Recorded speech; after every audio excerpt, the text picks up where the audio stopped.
Okay. Hari Om again, everyone, and welcome to our Ramayana Yajna that we are conducting over this next couple of days. Of course, this was, as Anilji mentioned, this was supposed to be an in-house Yajna in Bakersfield, but due to the current situation, we have to host it online. So, welcome again, everyone, for joining. And I am also very much excited to start this Yajna series with Chinmaya Mission Bakersfield, Chinmaya Gokul for the first time. We are going to, as you can see in the picture behind me, we are going to start the Tulsi Ramayana Satsang from the very beginning. Niru Amma was telling me, many acharyas have come and done selected portions of this Tulsi Ramayana, but we have never studied it from beginning to end. So it is my hope that with our start today and over the next many years to come, we can study the entire Tulsi Ramayana together.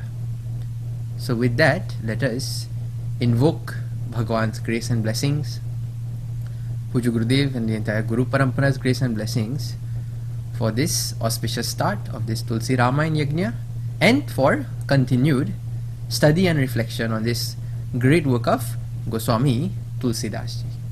Alright, so we will begin first with our invocation prayer.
Shastras, our scriptures of Bharat,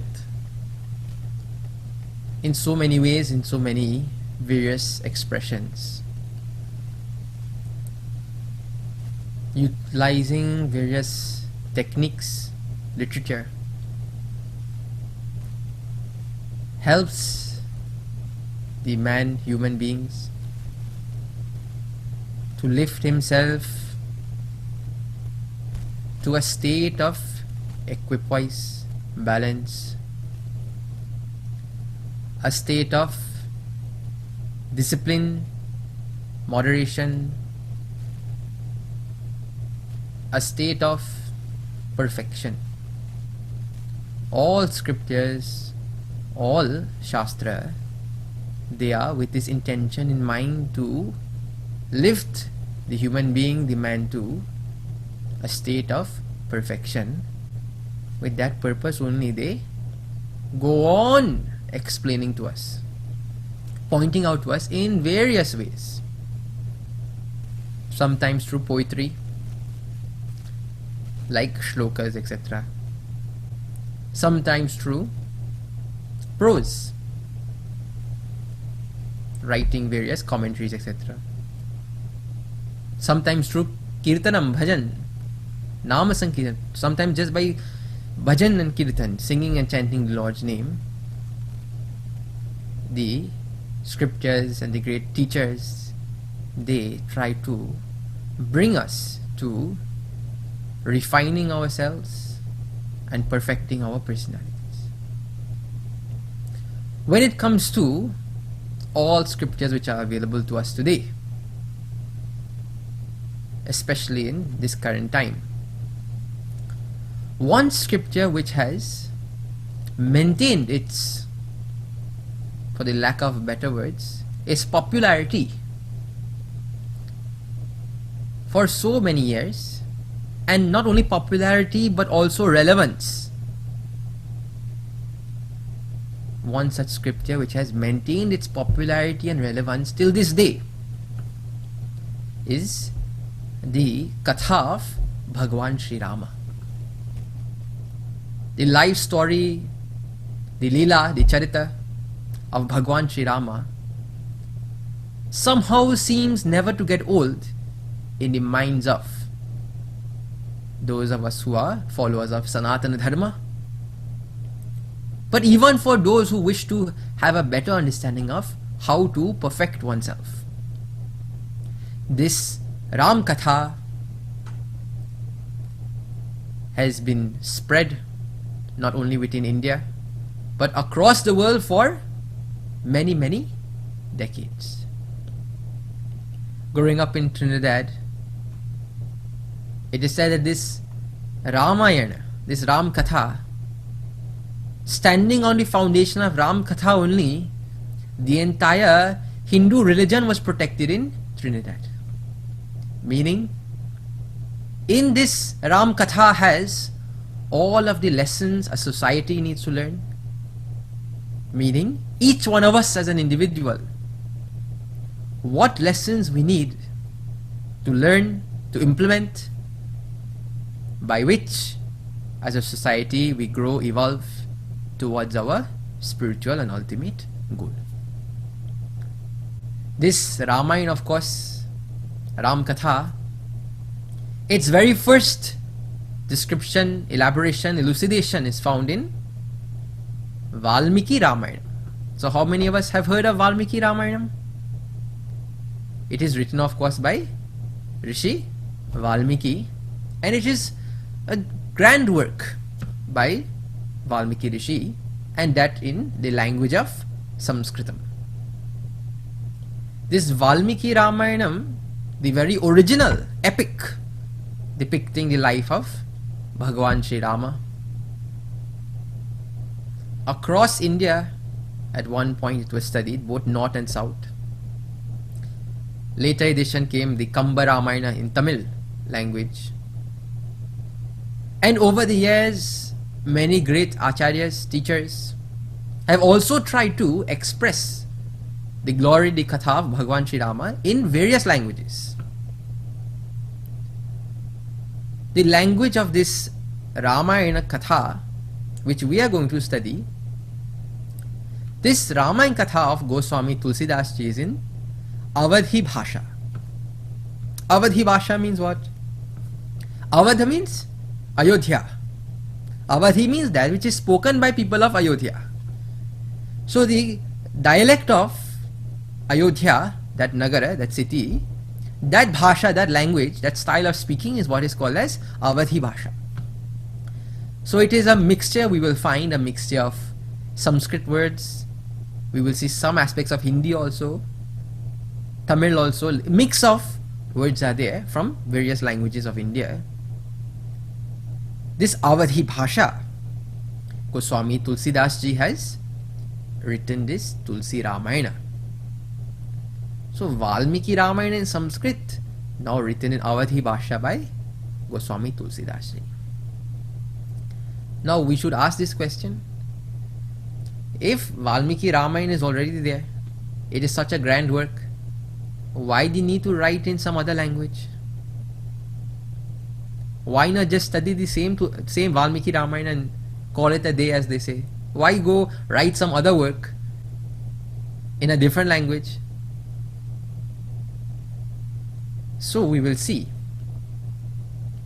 Each Acharya, each teacher, just as when we listen to various satsangs by different Swamis, Brahmacharyas, etc., each one has their own style of expressing.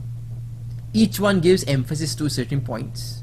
Like that also, the Ramayana of Goswami Tulsidas ji also has its unique expression, its unique presentation, which especially for those who are a lover of music and poetry will find great joy in such composition.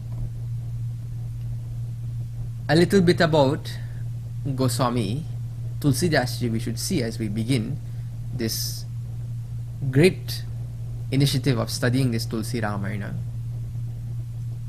This Tulsi Ramayana, of course, other name is originally called as Sri Rama Charitamanas. Sri Rama Charitamanas. Now what is the meaning of this Sri Rama Charitamanas? Goswami ji himself will tell in the very first chapter, so I need not enter into it right now. When we reach there, the very meaning of the word Rama Charitamanas will be explained. So the original name of this Tulsi Ramayana is Sri Rama Charitamanas. Of course, very lovingly, we call it as Tulsi Ramayana. Tulsi meaning Goswami Tulsidas ji. His edition of, his recension of this Valmiki Ramayana in Avadhi Bhasha is called as Tulsi Ramayana. So now a little bit about the life of Goswami Tulsidas ji, let us see. Our Goswami Tulsidas ji was born in Chitrakoot, in a village called as Rajapur in Bharat, Chitrakoot, Rajapur. Goswami ji was born to, father's name was Atma Rama Dubey. Atma Rama Dubey. And mother's name was Hulasi. So immediately we can see that connection. Tulsi, Hulasi. Father's name Atma Rama Dubey and mother's name Hulasi. Unfortunately for Goswami Tulsidas ji,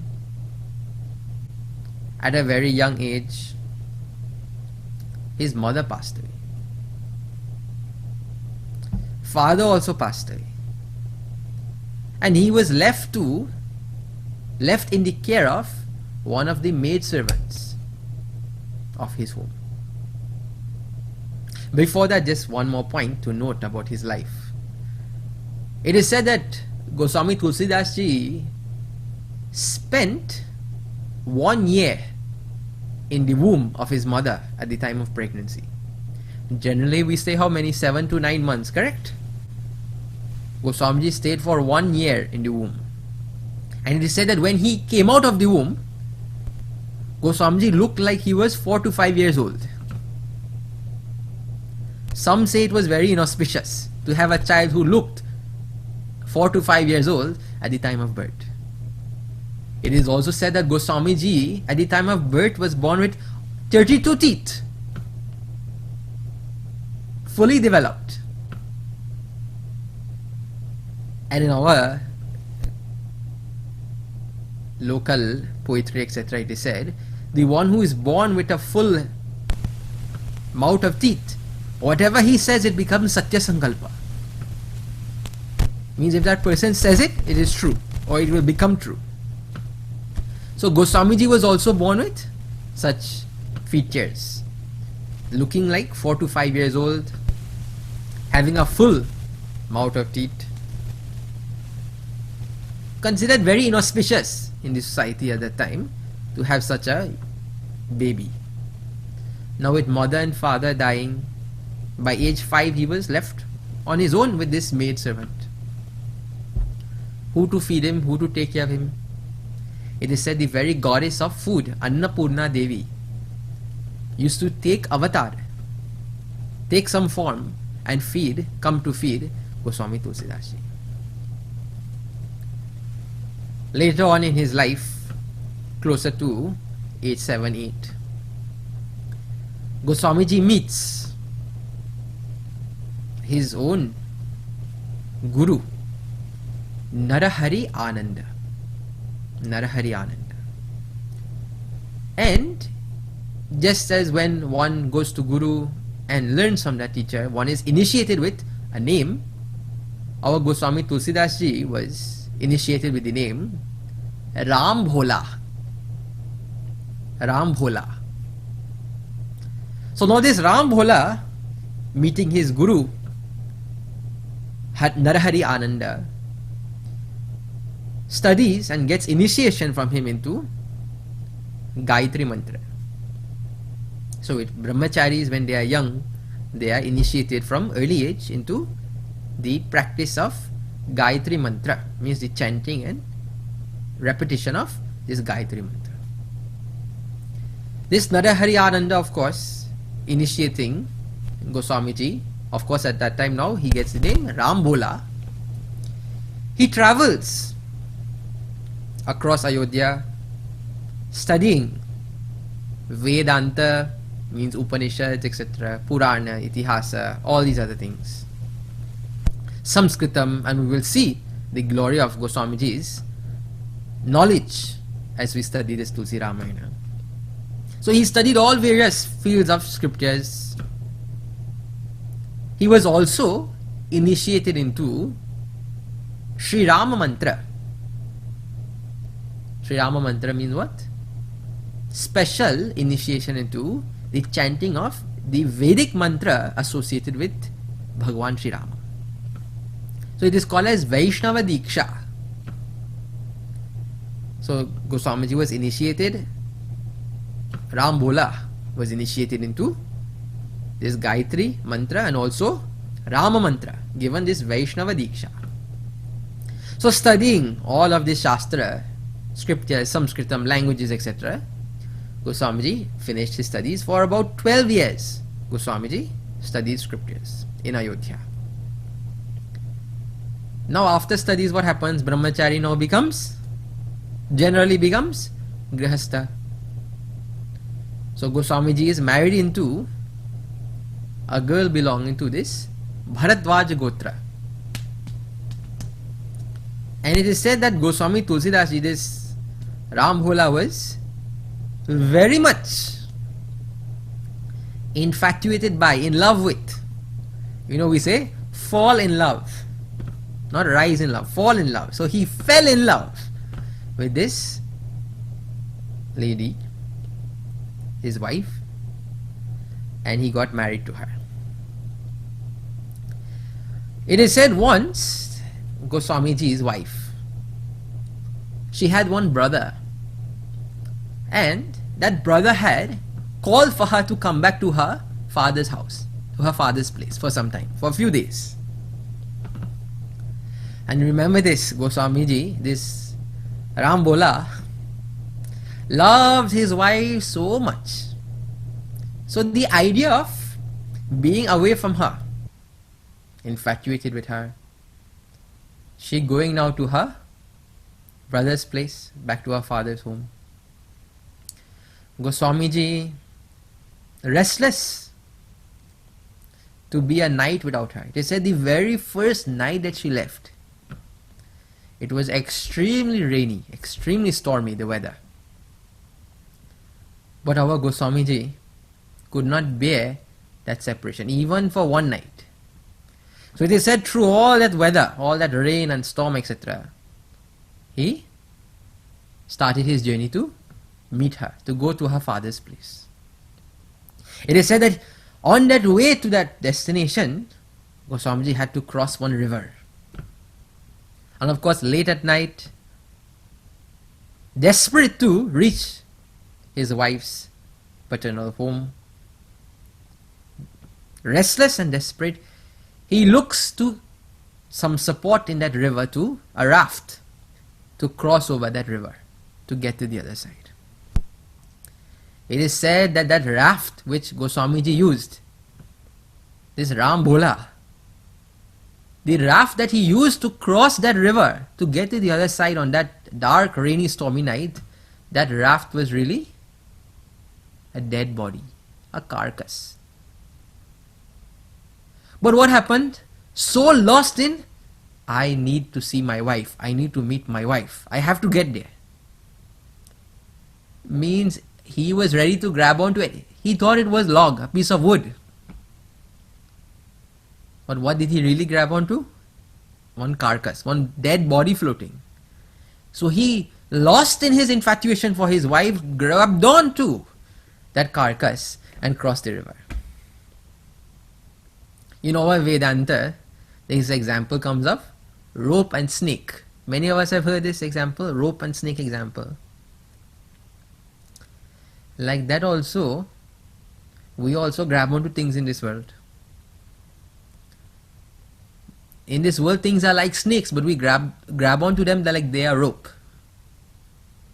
Things that can actually cause harm to us, we grab onto it and hold on to it when it is not beneficial for us, not suitable for us. Why? Because some desire is there for something, because of which I grab onto something which is not really speaking for my well-being, for my ultimate good. This is also depicted in this life story of Goswamiji. When one has some strong desire for something, then sometimes we take up certain activities, take up certain things in our lives, which really speaking, it may seem to be helpful to us, but actually it is not for our ultimate good. So Goswamiji, this Ram Bhola, taking support of this dead body, thinking it to be a raft, using it to cross the ocean, cross the river. Now, this Ram Bhola Goswami Tulsi Das ji, he reaches his wife's place. And she, you can imagine her state of mind, seeing her husband drenched, soaked, restless, disturbed. First night itself, parents also, when, let us say, kids when they're growing up, they have these camping programs, where they camp out for one night. And some parents, first night, I send my child to a camp, first night itself, that parent comes to check to see how that child is doing. First night itself, not even one night the parent gives that child a break for. First night itself, mother or father comes to check. So like that, Goswamiji's wife is thinking, not even one day has passed and you have come all this way here to see me drenched, stormy weather, crossing river, coming all this way to see me, and not even a night has passed. She looks at him and she says, hey, Ram Bhola. She says, if you had put even a little bit, half of this effort if you have put towards loving Bhagwan Shri Rama, by now you would have attained him. The effort with which you took to find your way to me tonight, crossing that river, going through such difficult situations, such danger, with such strong passion and dedication you came to me. If half of that you could put towards Bhagwan, you would have already gotten him. Now Goswamiji is thinking, oh my dear Priya, Patni, I have done all of this for you. I have crossed this great river in such stormy weather for you. And this is how you appreciate my efforts? Doing all of this to come to see you. And you say, I should put this towards Bhagwan Sri Rama? Not appreciating my effort? It is said, dawning in the heart of Goswami Tulsidas Ji was an intense vairagya, detachment, dispassion. Puju Guruji very humorously says, Goswamiji's wife had to scold him once and he changed for the better. Our wives goes on scolding us every day and nothing happens. One time, dawning in the heart of Goswamiji, that intense vairagya, that look how passionate I am, how attached I am to my near and dear one. That little bit also if I could apply towards Bhagwan, what can I not achieve? The same passion, dedication with which we pursue things in this world, even a little bit of that if we could put towards our spiritual journey, it would go such a long way. So this lesson Goswamiji learns from his wife. It's a very intense vairagya develops in him.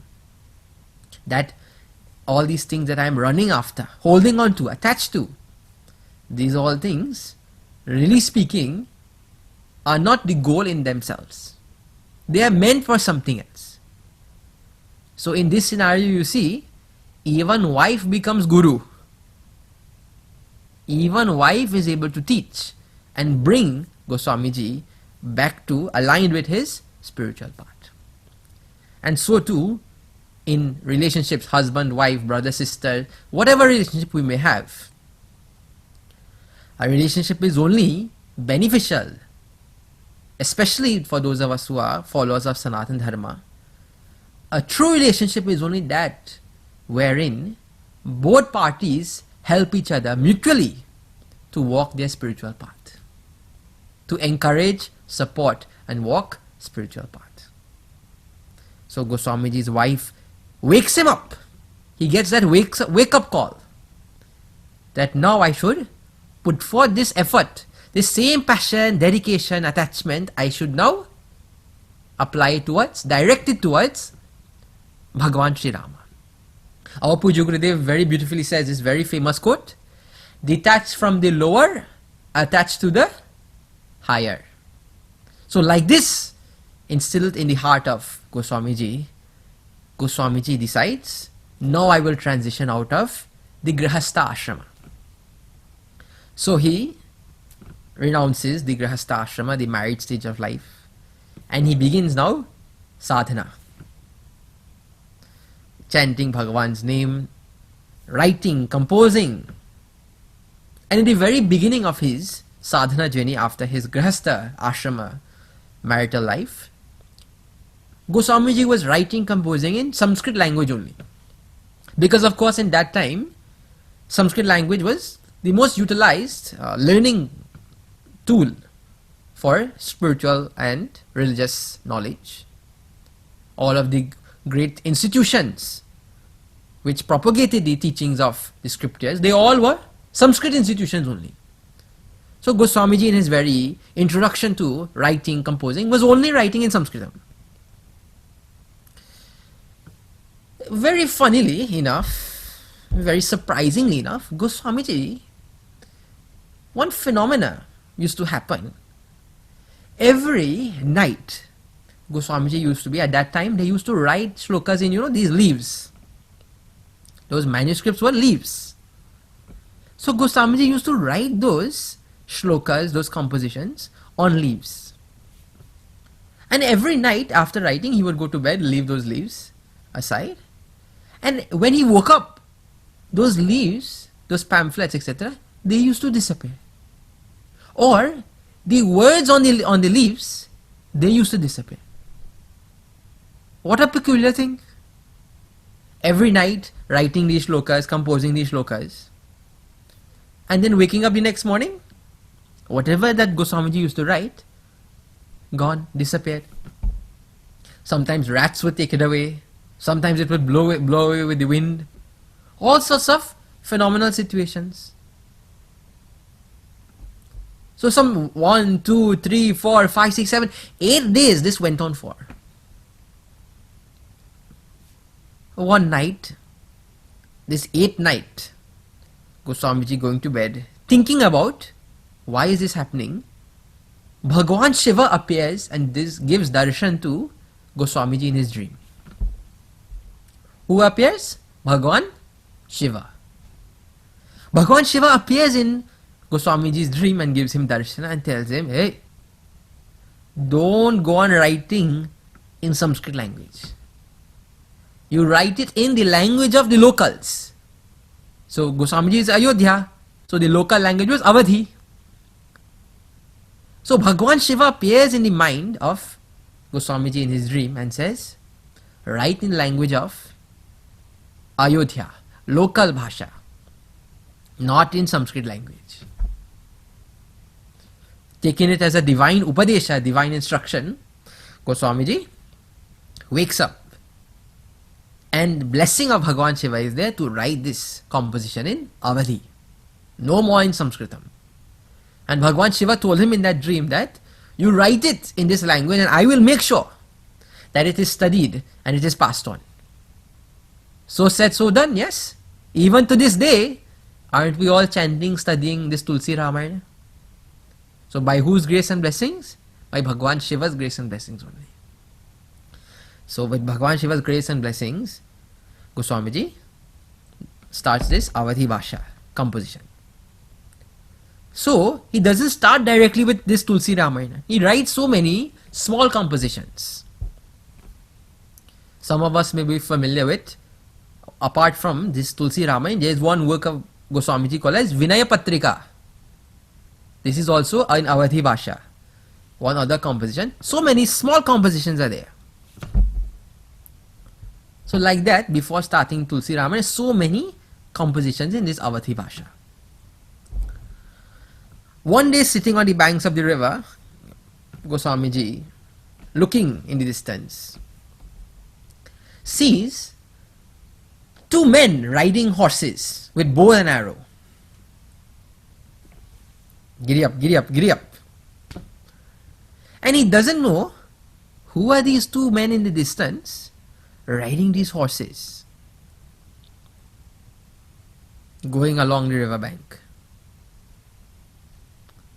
Hanumanji comes, appears in front of Goswamiji and tells him, you see those two horsemen that are riding with bows and arrows, these two are none other than Rama and Lakshmana.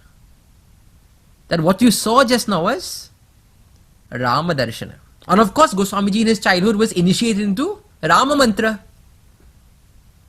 So Hanumanji coming and telling him that what you saw, whom you saw was none other than that same Bhagwan Sri Rama whose name you have been chanting since childhood. Goswamiji says, I want to have darshan again. Last time I had darshan, I didn't know it was Bhagwan Sri Rama. But this time I want to have darshan, and this time I will know for sure that this is Bhagwan Sri Rama. So Hanumanji says, okay, on that bank of Chitrakut, you go there, sit there and start writing this Tulsi Ramayana. So first with Bhagwan Shiva's blessings to not write in Sanskrit but write in Avadhi, and with Hanumanji's instructions how to get darshan of Bhagwan Sri Rama, start writing his katha in Avadhi Bhasha. So sitting at the banks of Chitrakut, Goswamiji begins this work of this Tulsi Ramayana, this Sri Ramacharita Manas. Now, as we know, with any great work, with any great task that we take up in life, there will always be some or the other obstacle. Correct or not? Some or the other challenge. Nothing in life, really speaking, is smooth sailing. Some or the other difficulties, challenges, obstacles we will have to face. If we look at the lives of so many Mahatmas, in Maharashtra, Sant Jnaneshwar, Tukaramji Maharaj, etc., or if you listen to their lives, their life stories, Mira Bhai, Kabir Das, all of them, great difficulty compared to what we have faced. So Goswamiji now beginning this grand work of writing this Tulsi Ramayana in Awadhi Bhasha faces so many obstacles along the way. At that time, this Valmiki Ramayana of course was prominent, the Sanskrit language and teaching in Sanskritam. Sanskrit literature being taught in Sanskrit by scholars of Sanskrit. Scholars of Sanskrit, word was spreading around at that time that Goswamiji was writing this Ramayana Katha in this Awadhi Bhasha. And these Panditas, these scholars, they got very angry. You know, our Puju Gurudev also had to face the same thing. At one point in time, there was this view that this Upanishadic wisdom should remain hidden, secret, and that too only kept in Sanskrit and not be translated or taught even in English language. But our Puju Gurudev broke those barriers also. Goswamiji also similarly. This Awadhi Bhasha was not considered to be divine, pure, dialect, colloquial, local man's language. So the scholars of scriptures, especially those who are proponents of the Valmiki Ramayana in Sanskrit literature, they were not very happy to see this Awadhi Bhasha, this local language. And they criticized and condemned and they said, you know, very nasty thing towards Goswami Tulsidas. Goswamiji, of course, like any great person, overlooks the negativity and criticism which they face and continues along with his grand efforts to write this Tulsi Ramayana. These scholars, the Sanskrit scholars, however, were not satisfied. Goswamiji never felt the need also to prove his scholarship in any way.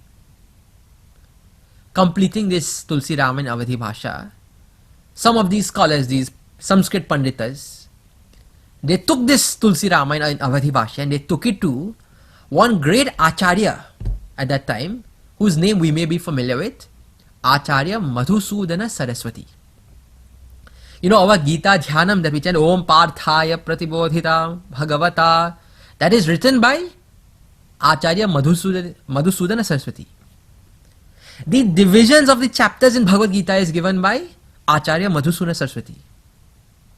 These 18 chapters that we know today, if we look in the original Mahabharata, those 18 chapters are not there. They are all given continuously. That division is done by our Acharya Madhusudana Saraswati. He, of course, is a great exponent of Advaita Vedanta. He is one of the Acharyas of the Shankaracharya Sampradaya. So at that time, he being the authority on Vedanta, Shastra, Sanskrit, etc., these Panditas, these scholars said, let us take this Awadhi Bhasha, this language, this Tulsi Ramayana, and take it to him. And let us see what feelings or what bhavana is there by the great Acharya of that time, Madhusudana Saraswati, towards this Tulsi Ramayana.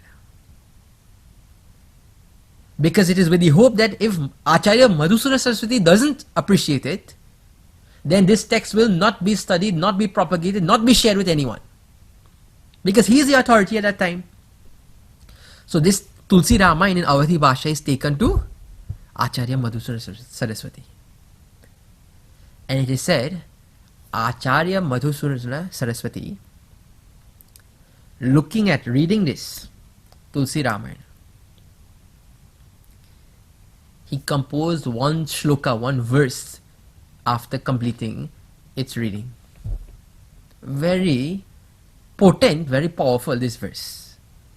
Ananda kanane yasmin jangamastulasi taruhu kavita manjari bhati rama bhramara bhushita.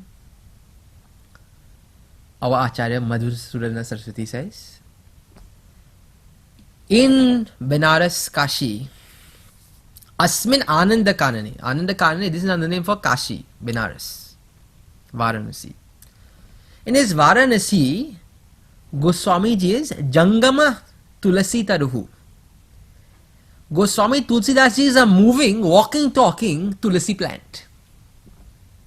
So in Kashi, Goswami Tulsidas is a walking, talking Tulasi plant.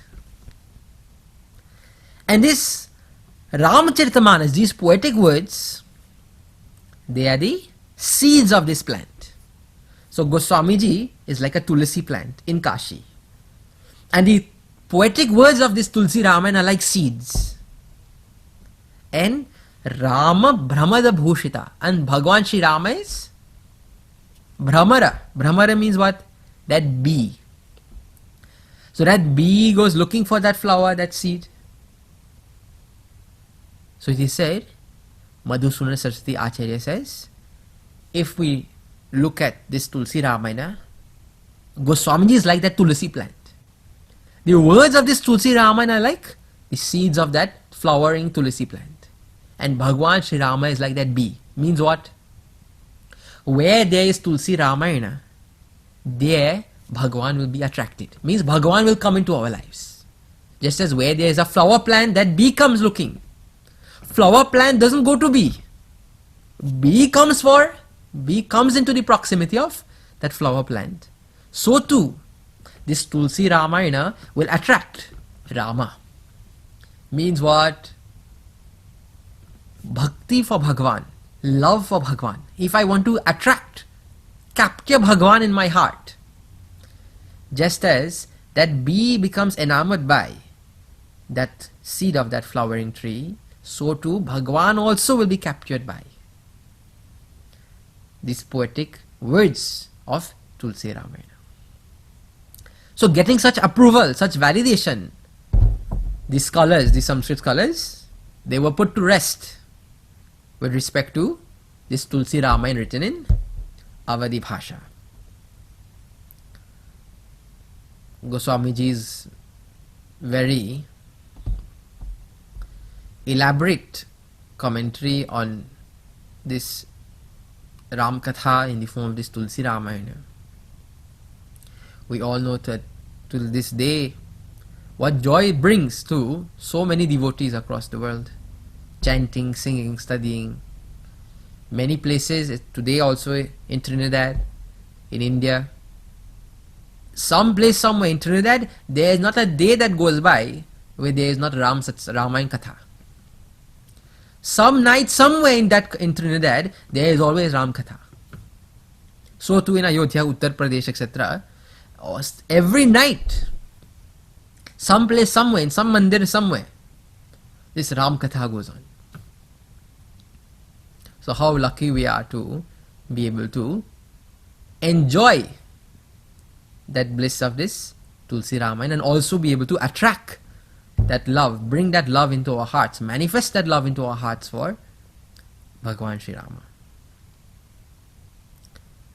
One other composition which I forgot to mention, but which I'm sure we all know, Shri Hanuman Chalisa. That also is composition of Goswami Tulsidas Ji. So like that, so many works, the Vinay Patrika, Hanuman Chalisa, etc. But of course, this Tulsi Ramayana stands out as the epitome of Goswamiji's compositions. Goswamiji, of course, after completing all of his great work in this Avadhi Bhasha, it is said taking Bhagwan Shri Rama's name. Once he had completed all of his writings, taking Bhagwan Shri Rama's name, dropped his body. So today we initiate this study of Tulsi Ramayana. But before we enter into the verses, we have to pay homage to a very special attendee of this satsang. Now you may wonder, whom is this very special attendee? We have a very special guest with us joining. Can anyone guess who is this very special guest who is joining us today? And who will join us every day for Ram Katha? Anyone knows? Raise your hand if you can guess Who is this very special guest? I will unmute. Who knows? Varisha Amma? Who is special guest, Amma? Hanumanji. Hanuman. Oh wow! Look at that. Everyone knows who is specially. But who gave Hanumanji the invite? Any one of us sent Zoom link to Hanumanji? All of us today either got flyer or was told or got Zoom invite. Who invited Hanumanji? So how do you know he is special guest? So very beautifully there is a shloka which describes why Hanumanji is our special guest today. Yatra yatra raghunatha kirtanam tatra tatra kritamastakāñjalim vāshpavari paripurna lochanam marutim namata rakshasantakam. It is said yatra yatra raghunatha kirtanam. Wherever the glories of Bhagavan Sri Rama is being sung, tatra tatra. So yatra yatra means there where. Tatra tatra means there. So there wherever Bhagavan Sri Rama's kirtanam is being sung, there krita namastakāñjalim, seated with hands folded. How do we sit for satsang? It is said Marutim, Hanumanji, son of Maruta, Pavan Devata, son of wind god Hanumanji, krita mastakāñjalim, he is there seated with hands folded. Not only that, Vashpavari paripurna lochanam, his eyes are watering up, filled with water.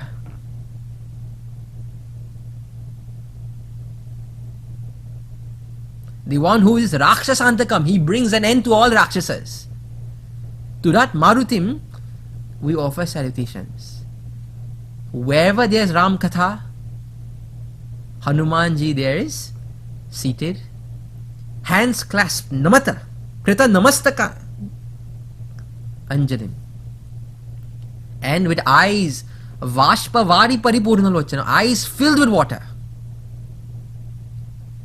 Our Hanumanji sits for Ram Katha. So, wherever and whenever we are doing this Ramayana Katha, Ram Satsang, we always should offer salutations to our Hanumanji. So at the end of every satsang for this series and for our continued study, we will chant our prayer to, small kirtan to our Goswami Tulsi ji and also Hanumanji, as he is our specially invited guest.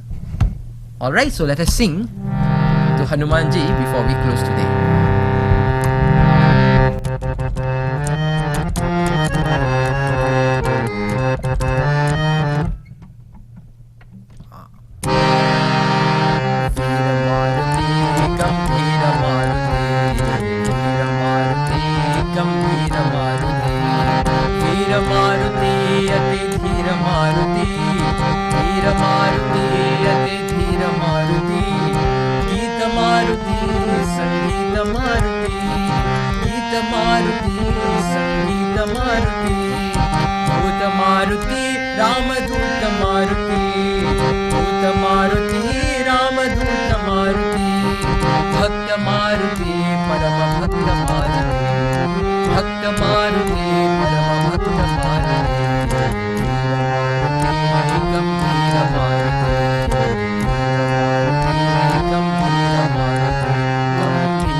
पुत्र हनुमान की जय, सियावर रामचंद्र की जय, सब संतन की जय, श्री सद्गुरुनाथ महाराज की जय.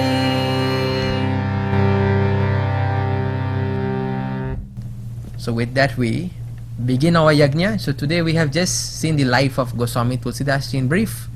From tomorrow, same time, same place, same Zoom link, from 7:30, we will begin with our very first Mangalacharanam, the invocation prayers of this Tulsi Ramayana. Please do join us. And with that, so we will close with our Shanti mantra. Om Purnamadav Purnamidam Purnat Purnamudachyate Purnasya Purnamadaya Purnamevavashishyate. Om Shanti Shanti Shanti. Harihi Om Shri Gurubhyo Namaha. Harihi Om. Shri Sadgurunath Maharaj ki Jai. Syavar Ramachandra ki Jai. So at the end of Satsang, we should all greet each other. Those who are at home, look at your near and dear one and say Sita Ram. Everyone, Sita Ram. Alright. Hari Om everyone. We'll join with you all tomorrow. Hari Om.